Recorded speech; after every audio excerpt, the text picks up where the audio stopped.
Hi my dear students ಮತ್ತು ಟೆನ್ಷನ್ನಲ್ಲಿರೋ ಎಲ್ಲ parents, ಈ ವಿಡಿಯೋ ನಿಮಗಾಗಿ.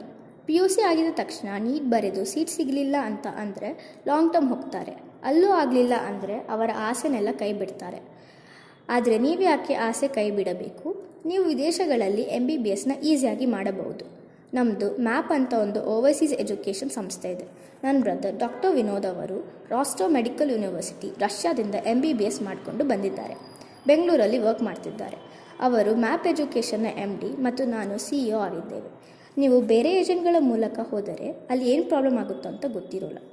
ಆದರೆ ಇಲ್ಲಿ ಏನಪ್ಪ ಅಡ್ವಾಂಟೇಜ್ ಅಂದರೆ, ನನ್ನ ತಮ್ಮನೇ ಅಲ್ಲಿ ಎಜುಕೇಷನ್ ಮುಗಿಸಿಕೊಂಡು ಬಂದಿರುವುದರಿಂದ ಅಲ್ಲಿ ಏನೇನು ಅವೈಲಬಿಲಿಟಿ ಇರೋದನ್ನು ನಿಮಗೆ ತಿಳಿಸಿಕೊಡುತ್ತೀವಿ. ನೀವು ಸಹ ನಿಮ್ಮ ಕನಸನ್ನು ಈ ರೀತಿ ಸಂಪೂರ್ಣ ಮಾಡಿಕೊಳ್ಳಬಹುದು.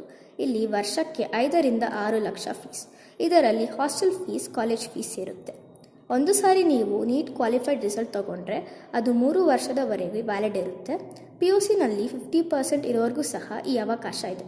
ಎಜುಕೇಷನ್ ಬಹಳ ಸ್ಟ್ರಿಕ್ಟ್ ಹಾಗೂ ಯಶಸ್ವಿಯಾಗಿ ಮುಗಿಯುತ್ತೆ. ನಾವು ನೂರಾರು ವಿದ್ಯಾರ್ಥಿಗಳನ್ನು ಕಳಿಸಿದ್ದೇವೆ. ಹೆಚ್ಚಿನ ಮಾಹಿತಿಗಾಗಿ ನಮಗೆ ಫೋನ್ ಮಾಡಿ. Dream big, think big. MBBS ಮಾಡೋಕ್ಕೆ ಸೀಟ್ ಸಿಕ್ಕಲಿಲ್ಲ ಅಂದರೆ ಡಿಪ್ರೆಷನ್ಗೆ ಹೋಗುವಂಥ ವಿದ್ಯಾರ್ಥಿಗಳಿಗೂ ಹಾಗೂ ಅವರ ಪೇರೆಂಟ್ಸ್ಗಳಿಗೂ ಇದೊಂದು ಸುವರ್ಣ ಅವಕಾಶ. ಇಂಡಿಯಾದಲ್ಲಿ ನೀವು MBBS ಮಾಡಬೇಕಂದ್ರೆ 90% ಮೇಲೆ ತೆಗಿಬೇಕು. ನೀಟಿನಲ್ಲಿ 450 ಹೆಚ್ಚು ಅಂಕ ತೆಗಿಬೇಕು. ಆದರೆ ವಿದೇಶಗಳಲ್ಲಿ MBBS ಮಾಡೋದು ಬಹಳ ಸುಲಭ. ಬನ್ನಿ.